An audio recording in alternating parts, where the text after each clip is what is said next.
बिस्मिल्लाहिर्रहमानिर्रहीम अस्सलाम वालेकुम। Myself Mubashir Ahmad, lecturer of zoology from higher education department. बेटा, जैसा कि आप सबको पता है कि हमने ईटा जॉब प्रिपरेशन और वन पेपर जॉब प्रिपरेशन के लिए हम लोगों ने जनरल साइंस की लेक्चर सीरीज स्टार्ट की हुई है, जिसके अंदर हम 4 क्लास से लेकर 8 क्लास तक की जनरल साइंस को कवर कर रहे हैं।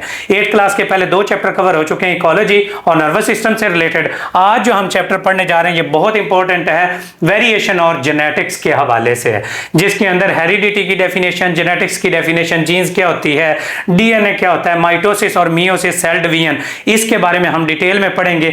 तो इसको गौर से सुनिएगा, इंशाल्लाह काफी सारे कॉन्सेप्ट्स हैं आप लोगों के क्लियर होंगे, क्योंकि ये बायोलॉजी का चैप्टर है तो इसलिए इसको गौर से पढ़ेंगे। कई बच्चों की बायोलॉजी बैकग्राउंड नहीं होता तो उनके लिए थोड़ा सा ये टफ होगा, लेकिन मैं कोशिश करूंगा कि आसान से आसान वर्डिंग यूज करें ताकि आप लोगों को ये चीजें हैं वो साथ साथ याद हो जाएं। अब सबसे पहले आ जाता है जी जेनेटिक्स। अब हम कई सालों से जानते हैं कि जो बच्चे हैं वो अपने पेरेंट्स के साथ मिलते जुलते होते हैं, दूर से ही बंदा पहचाना जाता है, ये जी इसके माँ बाप ये होंगे, ठीक है। तो एक जानदार जो है वो अपने पेरेंट्स से अपनी जो हेरिडिटी है, विरासत है, वो हासिल करता है। कैसे? उनके डीएनए से। डीएनए कैसे बच्चे के अंदर ट्रांसफर हो जाता है? मदर की तरफ से एग, फादर की तरफ से स्पर्म आपस में मिलते हैं, पहला सेल बनता है जाइगोट, और जाइगोट से पूरा जानदार डेवलप होता है। इस तरह से करैक्टर एक नस्ल से दूसरी नस्ल में चलते जाते हैं, और यही क्या चीज है, जेनेटिक्स की डेफिनेशन इसी के अंदर हम लोग पढ़ेंगे। Each individual have a some identical features to their parents, grandparents and sibling. Genetics is a field of biology that studies how the traits are passed from one parent to the offspring. यानी parent से offspring तक। Parents से offsprings का मतलब क्या होता है? बच्चे। माँ बाप से, वालिदैन से बच्चों तक किस तरह से जो ट्रेट्स हैं, करेक्टरिस्टिक्स हैं, ट्रांसफर होते हैं, इस चीज की स्टडी को हम क्या कह देते हैं? जेनेटिक्स। और passing of traits to the next generation is called heredity, यानी विरासत। ये एक नस्ल से दूसरी नस्ल तक ट्रेट्स, और जाहिर है विरासत के अंदर बाकी चीजें भी ट्रांसफर होती हैं, जायदाद वगैरह भी, लेकिन करेक्टरिस्टिक्स भी ट्रांसफर होते हैं रियल वेज के अंदर। तो genetics is the study of heredity, कि किस तरह से ये करेक्टरिस्टिक्स हैं वो ट्रांसफर होते हैं। अब यहां से हम देखते हैं आगे जो डेफिनेशन दी हुई है, वेरिएशंस। वेरिएशन का मतलब क्या होता है कि तब्दीली। हम पेरेंट्स से किससे डिफरेंट होते हैं और क्यों होते हैं, उसके काजेज क्या क्या होते हैं। अब 2 individuals produce sexually never genetically identical. अब 2 इंडिविजुअल हैं जो प्रोड्यूस हो जेनेटिक यानी कि सेक्सुअल रिप्रोडक्शन से जो प्रोड्यूस होते हैं वो डिफरेंट होते हैं एक दूसरे से। क्यों? वेरिएशन इन ट्रेट्स है, वो क्यों आती है कि स्पीशीज के अंदर हम सारे बहन भाई भी एक दूसरे से डिफरेंट होते हैं सिवाय आइडेंटिकल ट्विंस के, क्योंकि आइडेंटिकल ट्विंस जो होते हैं वो एक ही जाइगोट के डिवाइड होने से बनते हैं, और जो डिफरेंट जो बहन भाई होते हैं वो सारों के अंदर जो है क्रॉसिंग ओवर है, म्यूटेशन है, ये डिफरेंट हुई होती है। ये जो चेंजेस होती हैं आपस में एक ही स्पीशीज के अंदर, इनको क्या कह देते हैं? वेरिएशन कहते हैं। और सेक्सुअली प्रोड्यूसिंग ऑर्गेनिज्म जितने भी होते हैं उनमें जो जेनेटिक वेरिएशन है वो कैसे आती है? वो आती है बेटा क्रॉसिंग ओवर की वजह से और म्यूटेशन की वजह से। सेक्सुअल रिप्रोडक्शन, सेक्सुअली जो प्रोड्यूसिंग ऑर्गेनिज्म है उनके अंदर जो वेरिएशन आती है वो कैसे आती है? क्रॉसिंग ओवर के जरिए। क्रॉसिंग ओवर है, हम आगे जाके पढ़ेंगे कि ये क्रोमोसोम है। इस तरह से जब मियोसिस होती है तो मियोसिस के दौरान, गमीट फॉर्मेशन के दौरान, ये आप लोग देखेंगे तो ये इस तरह से क्रॉस ओवर बनता है। तो ये क्रॉसिंग ओवर की वजह से और डीएनए के अंदर कोई तब्दीलियां आती हैं, उनकी जीन्स के अंदर जो तब्दीलियां आती हैं उसकी वजह से वेरिएशन होती है। और वेरिएशन के दूसरे फैक्टर जो इन्वायरमेंटल फैक्टर्स हैं वो कौन कौन से हो सकते हैं? डाइट हो सकती है, टेम्परेचर हो सकता है, ह्यूमिडिटी हो सकती है। तो ये फैक्टर्स आप लोगों ने पढ़ने हैं। अब वेरिएशन 2 तरह की बेटा होती हैं। जो वेरिएशंस हैं एक स्पीशीज के अंदर वो 2 तरह की होती हैं, एक कंटिन्यूअस वेरिएशन और एक डिसकंटिन्यूअस वेरिएशन। डिसकंटिन्यूअस वेरिएशन जिनका ग्राफ कौन सा होता है? बार ग्राफ बनता है। अब ये देखें, मैं आपको इसकी एग्जांपल दे सकता हूं, टंग रोलर्स और नॉन रोलर्स। ये ऐसे मैंने किया, मेरी टंग रोल हो रही है। अब कई लोग हैं इनकी टंग रोलिंग है वो नहीं होती, कईयों की होती है, कईयों की नहीं होती। अब 2 ही वेरिएशन है, इनको क्या कहते हैं? डिसकंटिन्यूअस वेरिएशन, जिसमें रेंज ऑफ वेरिएशंस है वो ना पाई जाए। अब फर्ज करें कि ये रोलर है, ये नॉन रोलर है, इस तरह से हम पूरी एक पॉपुलेशन में से काउंट कर सकते हैं कि डिसकंटिन्यूअस वेरिएशन कौन सी होगी। दूसरी एग्जांपल, ईयर लोब, ये या अटैच्ड होती है या फ्री होती है। जैसा कि मेरी ईयर लोब आप देखें, मैं रोलर हूं और मेरी ईयर लोब है वो फ्री है, कईयों की इस तरह से ये ईयर लोब है वो अटैच होती है। तो ये भी क्या चीज है, एक डिसकंटिन्यूअस वेरिएशन है। और कंटिन्यूअस वेरिएशंस कौन सी होती हैं, जो कि एक एक्सट्रीम से दूसरी एक्सट्रीम तक एक रेंज ऑफ फिनोटाइप्स हैं उनके अंदर मौजूद होती हैं। ये ऐसे बेल शेप इनका ग्राफ बनता है, इनका बार ग्राफ बनता है, इनका बेल शेप ग्राफ बनता है। अब ये जो पीक है इसका मतलब है कि इसमें पॉपुलेशन में सबसे ज्यादा इंडिविजुअल पाए जाते हैं और एक्सट्रीम्स के ऊपर जो इंडिविजुअल है वो सबसे कम होते हैं। जैसा कि अब मॉडरेट लेवल पर जो आईक्यू लेवल, इंटेलिजेंस चेक करें, मॉडरेट लेवल पर जो होते हैं वो सबसे ज्यादा होते हैं। एक्सट्रीम जो लायक होते हैं, इंटेलिजेंट लोग होते हैं वो भी कम होते हैं, और जो फुल नालायक लोग हैं वो भी कम होते हैं। तो रेंज ऑफ वेरिएशन है।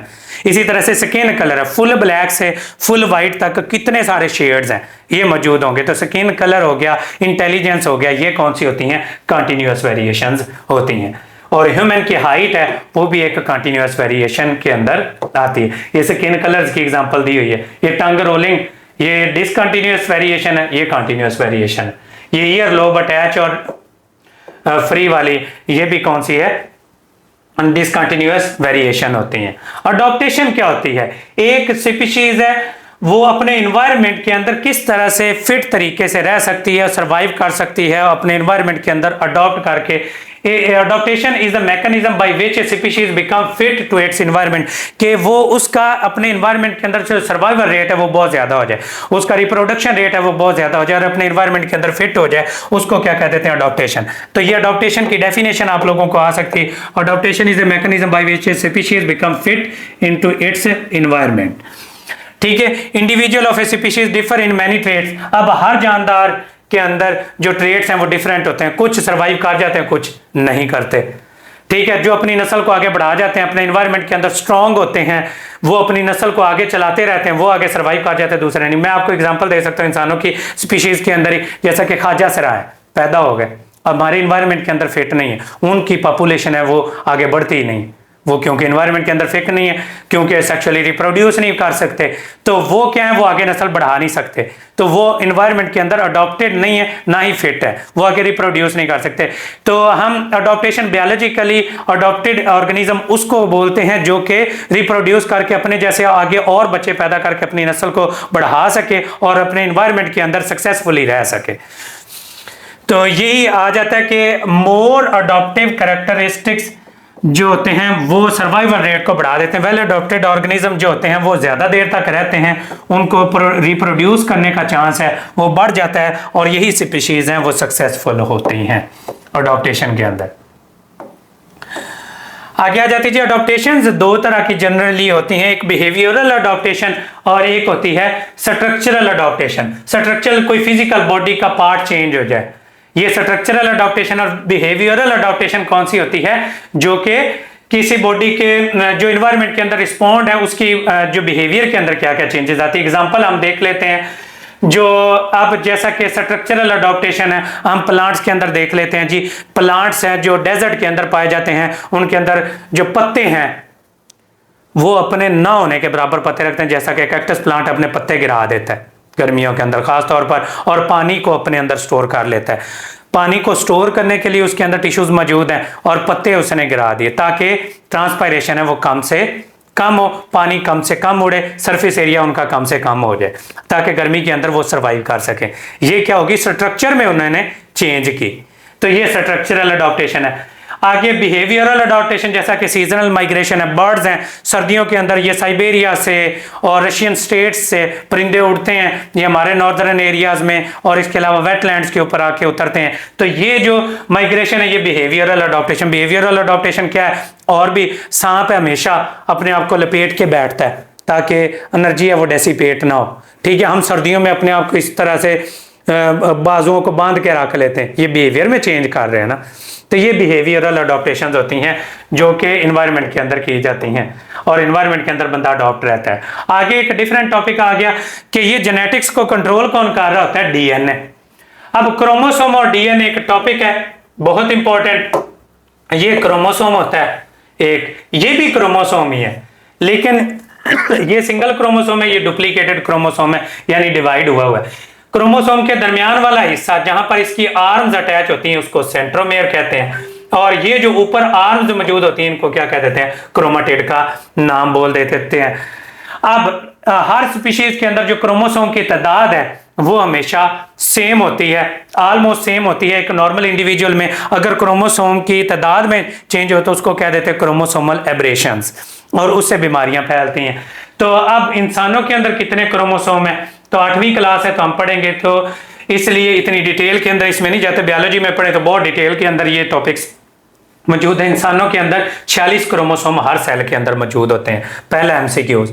आपको और ज्यादा डिटेल, फिर जो सेंटर ऑफ क्रोमोसोम होता है जहां पर आर्म्स अटैच होती हैं, ये दूसरा एमसीक्यूज आता है, सेंट्रोमेयर।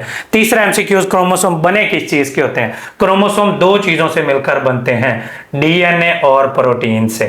और प्रोटीन का नाम भी कभी कभी पूछ लेते होते हैं, इनको कह देते हैं histone protein, HISTONE। Histone proteins और डीएनए से मिलकर क्रोमोसोम बनते हैं। ये क्रोमोसोम ये डीएनए और हिस्टोन प्रोटीन आपस में पैक होती हैं इस तरह से, ये हिस्टोन प्रोटीन्स होती हैं, ये 8 कोर प्रोटीन्स इस तरह से हिस्टोन प्रोटीन्स होते हैं, इनके ऊपर डीएनए रैप होता जाता है। ये एक न्यूक्लियोसोम बन गया, ये इस तरह से दूसरा न्यूक्लियोसोम बन गया, इस तरह से ये आपस में अटैच होते जाएंगे। ये न्यूक्लियोसोम आपस में इकट्ठे होंगे तो उनसे आगे क्या बन जाता है, क्रोमोसोम बन जाता है इनकी फोल्डिंग से। DNA on the chromosome form the genes, ये जीन्स का भी कॉन्सेप्ट बताता हूं। और हर जीन किसी ना किसी एक ट्रेट को कंट्रोल करती है, स्किन कलर को, हाइट को, ब्लड ग्रुप को, हर एक चीज को कोई ना कोई जीन्स कंट्रोल कर रही होती है। डीएनए का स्ट्रक्चर पढ़ाऊंगा तो जीन्स के बारे में भी हम बताएंगे। अब केमिकल कंपोजिशन ऑफ डीएनए, ये बड़ा इंपॉर्टेंट पार्ट है। डीएनए क्या चीज है, असल तौर पर हेरिडिटी। अब क्रोमोसोम या डीएनए हेरिडिटी मटेरियल कौन सा है, तो ये याद रखिएगा, बेसिकली ये कौन सा होता है, डीएनए का हेरिडिटी मटेरियल होता है जो कि छोटे यूनिट्स से मिलकर बनता है। हर छोटे यूनिट को न्यूक्लियोटाइड का नाम दे देते हैं। न्यूक्लियोटाइड के 3 कंपोनेंट होते हैं, एक उसमें 5 कार्बन शुगर होती है, डीऑक्सीराइबोस शुगर, एक नाइट्रोजनस बेस होती है और एक फॉस्फेट ग्रुप होता है। इधर अगर मैं ड्रॉ करूं इसको, तो इसमें बेटा ये एक 5 कार्बन इस तरह से शुगर जिसमें 5 कार्बन है, ठीक है, इधर ऑक्सीजन और एक इधर कार्बन होती है, 5 कार्बन होती हैं। 5वें कार्बन के साथ आगे इसके साथ ये फॉस्फेट अटैच हुआ होता है, फॉस्फेट ग्रुप, और कार्बन नंबर 1 के साथ नाइट्रोजनस बेस अटैच हुई होती है। कोई पूछे कि न्यूक्लियोटाइड क्या होता है, न्यूक्लियोटाइड कॉम्बिनेशन है 3 चीजों का, उसमें 5 कार्बन शुगर है, नाइट्रोजनस बेस है और फास्फेट है। ये न्यूक्लियोटाइड आपस में मिलते जाते हैं, ये हजारों की शक्ल में जब मिल जाते हैं तो ये एक पॉलीन्यूक्लियोटाइड चेन बनाते हैं। पॉलीन्यूक्लियोटाइड चेन्स, 2 पॉलीन्यूक्लियोटाइड चेन मिलती हैं एक दूसरे के साथ ऑपोजिट डायरेक्शन के अंदर, तो उनसे क्या बन जाता है, डीएनए बन जाता है, ठीक है। तो डीएनए असल तौर पर किन चीजों पर, डीएनए का बेसिक यूनिट क्या चीज है, डीएनए बना किस चीज से होता है, ये स्मॉल यूनिट्स पर मुश्तमिल होता है जिनको क्या कह देते हैं, ये हेरिडिटी का बेसिक यूनिट जीन्स है, और डीएनए का बेसिक यूनिट अगर देखें तो वो एक न्यूक्लियोटाइड कहलाता है। डीएनए जो कि डीएनए का स्ट्रक्चरल अगर कंपोनेंट बेसिक देखें तो वो क्या चीज होता है, स्ट्रक्चरल कंपोनेंट जो बेसिक न्यूक्लियोटाइड होता है जो कि 3 कंपोनेंट्स पर मुश्तमिल होता है, ये मैंने बता दिया। अब जीन्स का कॉन्सेप्ट मैं पहले बताने से पहले आपको ये नाइट्रोजनस बेस के बारे में बता दूं। नाइट्रोजनस बेसिस वो होती हैं जो कार्बन नंबर 1 के साथ अटैच होती हैं, और नाइट्रोजनस बेसिस कितनी हैं टोटल बेटा, नाइट्रोजनस बेसिस अगर देखी जाए तो 4 हैं, एडेनिन, गवानीन, साइटोसिन और थायामीन। नाइट्रोजनस बेसिस कितनी, एडेनिन, गवानीन, साइटोसिन और थायामीन। अब ये आपस में अटैच कैसे होती हैं, सी हमेशा जी के बराबर होती है, साइटोसिन हमेशा गवानीन के बराबर होती है, और इनके दरमियान ट्रिपल बॉन्ड होता है, एडेनिन हमेशा जो थायामीन के बराबर होती है और इसके दरमियान डबल बॉन्ड होता है, ठीक है। ये याद रखिएगा, ए और टी बराबर होते हैं, एडेनिन और थायामीन बराबर होते हैं, और गवानीन और साइटोसिन बराबर होते हैं। और आरएनए के अंदर थायामीन की जगह पर एक और पाई जाती है, ये भी आपको पता होना चाहिए, यूरासिल, ठीक है। यूरासिल जो होती है ये आरएनए के अंदर पाई जाती है, जो कि नाइट्रोजिनस बेस है। आरएनए सिंगल स्टैंडर्ड होता है, जबकि डीएनए क्या चीज होता है, डबल स्टैंडर्ड होता है। अब जीन्स क्या होती है, अब हमने पीछे पढ़ा कि क्रोमोसोम क्या बनते हैं डीएनए और किसके, प्रोटीन के, हिस्टोन प्रोटीन के। डीएनए न्यूक्लियोटाइड पर मुश्तमिल होता है। तो जीन्स क्या होती है, अभी मैंने आप लोगों को बताया, ये जो क्या चीज होते हैं, न्यूक्लियोटाइड। ये न्यूक्लियोटाइड आपस में मिलते जाएं तो पॉलीन्यूक्लियोटाइड चेन बना देते हैं। अब जीन्स, डीएनए का कोई भी ऐसा पार्ट जो एक स्पेशल कैरेक्टर को कंट्रोल करे, उसको हम जीन्स का नाम दे देते हैं। सिंपल तरीन कॉन्सेप्ट कि डीएनए का कोई ऐसा पार्ट जो कुछ न्यूक्लियोटाइड पर मुश्तमिल हो और एक स्पेसिफिक कैरेक्टर को कंट्रोल कर रहा हो, तो उसको हम जीन्स का नाम दे देते हैं। ठीक है, वो हो सकता है 100 न्यूक्लियोटाइड हो सकता है 1000 न्यूक्लियोटाइड हो सकता है 10,000 न्यूक्लियोटाइड हो। इस तरह से न्यूक्लियोटाइड्स मिलते हैं, जीन्स बनती हैं। वो जीन्स आपस में जुड़ती जाती हैं, वो न्यूक्लियोटाइड्स आपस में और जुड़ते जाते हैं, डीएनए का स्ट्रक्चर बन जाता है। और डीएनए फिर प्रोटीन से मिलते हैं तो उनसे क्या बन जाता है, एक क्रोमोसोम का स्ट्रक्चर बन जाता है। तो ये इस तरह से छोटे छोटे कॉन्सेप्ट्स हैं जो कि आप लोगों ने तैयार करने हैं। ये पॉलीन्यूक्लियोटाइड स्ट्रैंड्स है, एक न्यूक्लियोटाइड स्ट्रैंड दूसरा न्यूक्लियोटाइड स्ट्रैंड आपस में ये जुड़ेंगे और इस तरह से ये डीएनए का डबल हेलिकल मॉडल है, ये बन जाएगा, जो कि वाटसन और क्रिक ने बनाया था 1953 के अंदर। आगे आ जाता है जी सेल डिवीजन। ये भी बहुत इंपॉर्टेंट पार्ट और डिफरेंट पार्ट है। अब आप लोगों को पता है कि जो सबसे इंपॉर्टेंट बात है कि स्पर्म और एग मिलते हैं, स्पर्म और एग मिलते हैं, तो हर जानदार का जो पहला सेल बनता है वो जाइगोट बनता है। ठीक है, जाइगोट आगे डिवाइड होता जाता है, एक सेल 2, 2 से 4, 4 से 8 बनता जाता है, तो एक पूरा जानदार बन जाता है। तो life of sexually produced organism start from a single cell, ये हमेशा क्या होता है, जाइगोट। ये भी एमसीक्यूज है, जाइगोट से स्टार्ट होती है। The continuous process of cell division produce a huge number of the cells, वो सेल्स डिवाइड होते जाते हैं और एक इंडिविजुअल की बॉडी बन जाती है, और billions of cells, trillions of cells हैं वो हमारी बॉडी के अंदर बन जाते हैं। अब सेल डिवीजन दो तरह की होती है, एक माइटोसिस होती है और एक मियोसिस होती है। अब माइटोसिस क्या होती है और मियोसिस क्या होती है, इसको हम डिटेल में देखते हैं।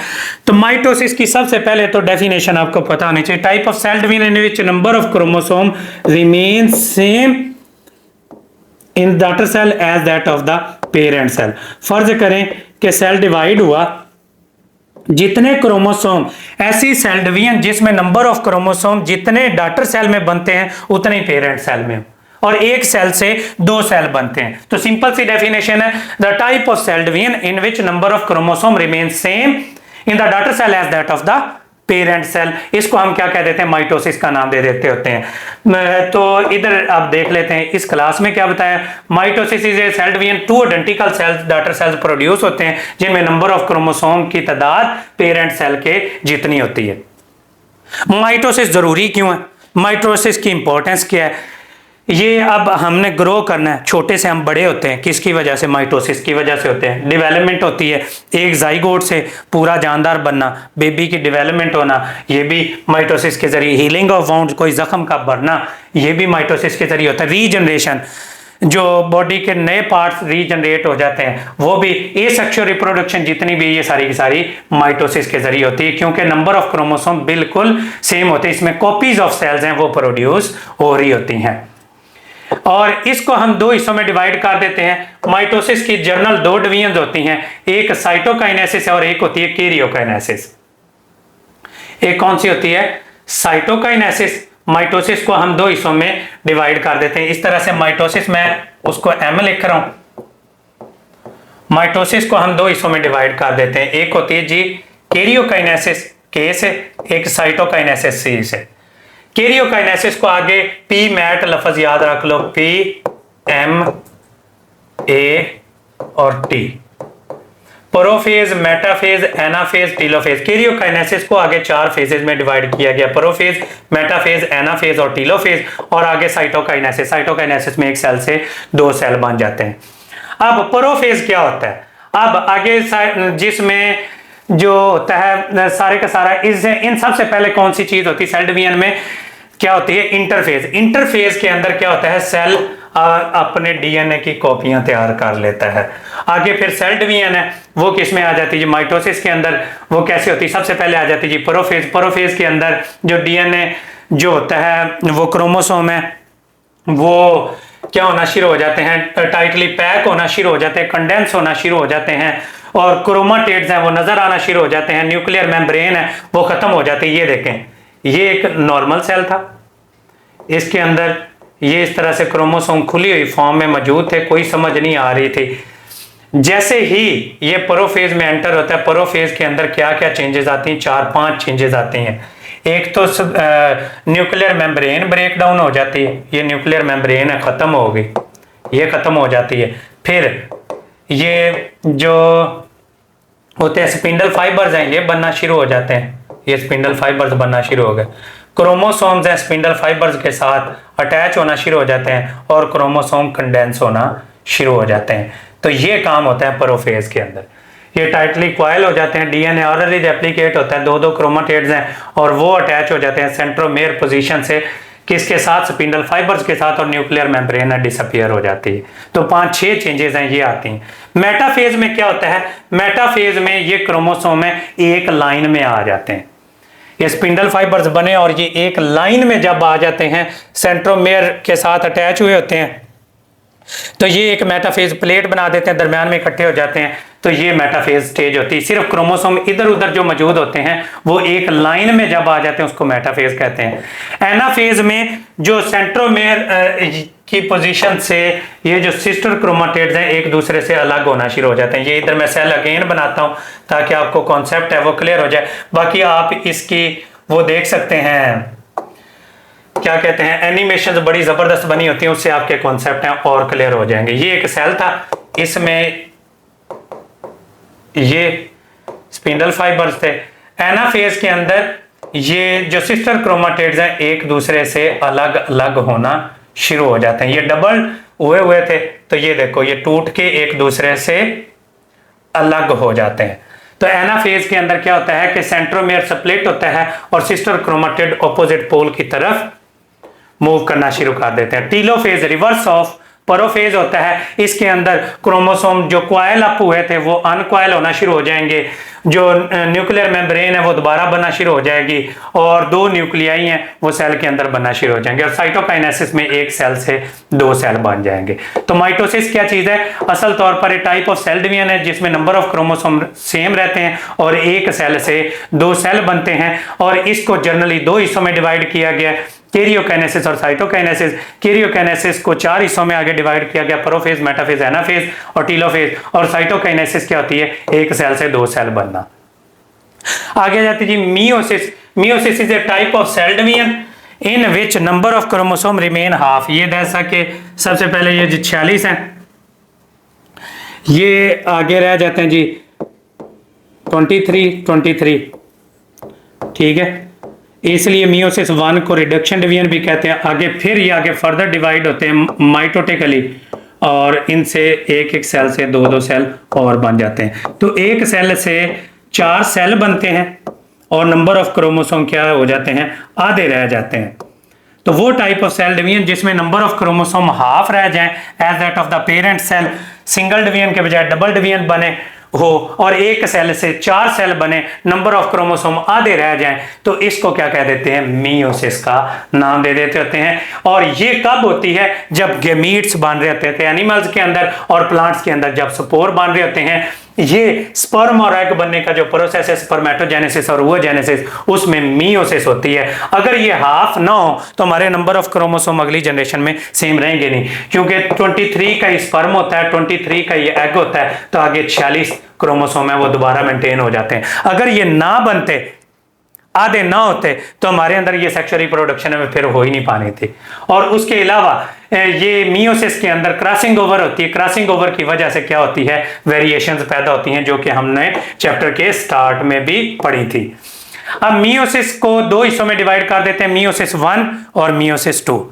मियोसिस 1 के अंदर आगे वो इसी तरह से सब फेजेस आ जाएंगे, प्रोफेज 1, मेटाफेज 1, एनाफेज 1, टीलोफेज 1 और साइटोकाइनेसिस 1, या इसको इंटरकाइनेसिस भी कहते हैं। आगे फिर मियोसिस 2 बिल्कुल माइटोसिस की तरह से होती है, प्रोफेज 2, मेटाफेज 2, एनाफेज 2, टीलोफेज 2 और इस तरह से आगे चलती जाती है। प्रोफेज 1 सबसे कॉम्प्लेक्स होता है, इसमें भी 8 से 10 स्टेप होते हैं। क्या क्या स्टेप होते हैं इसके अंदर, सबसे पहले एक सेल होता है, सेल के अंदर मैंने अभी आप लोगों को बताया था कि इसके अंदर अगर ये इस तरह से क्रोमेटिड्स ये मौजूद होते हैं तो सबसे पहले ये कंडेंस होना शुरू हो जाते हैं, उसके बाद इसके अंदर क्या होना शुरू हो जाता है, ये डिसइंटीग्रेट होना शुरू हो जाती है, क्या चीज, न्यूक्लियर मेम्ब्रेन। फिर उसके बाद स्पिंडल फाइबर्स बनना शुरू हो जाते हैं। फिर इसके अंदर जो सबसे इंपॉर्टेंट काम होता है जो कि यूनिक टू मियोसिस है, माइटोसिस में ये काम नहीं होता था, मियोसिस में जो काम होता है वो कौन सा है, वो इसके अंदर पेयरिंग ऑफ होमोलोगस क्रोमोसोम। इसमें एक तो काम होता है पेयरिंग।